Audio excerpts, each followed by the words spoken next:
čistenie pleti by malo byť pre nás alfa a omega. A prečo? Hneď vám to poviem. Ja si napríklad svoju pleť čistím ráno aj večer. Ak sa pýtate prečo ráno, tak z jednoduchého dôvodu.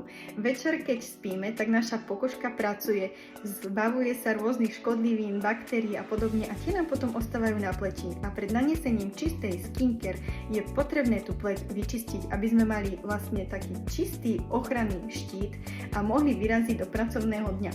A večer je to úplný must have, lebo ani nevieme kedy a prejdeme si jednoducho prstami po tvári, ktoré sú špinavé ako tradične, alebo chytáme rukami veci rôzne a čo sa nám na nich zachytáva, takže aby sme predišli rôznym pupákom a nechceným veciam, tak tú pleť je potrebné čistiť si.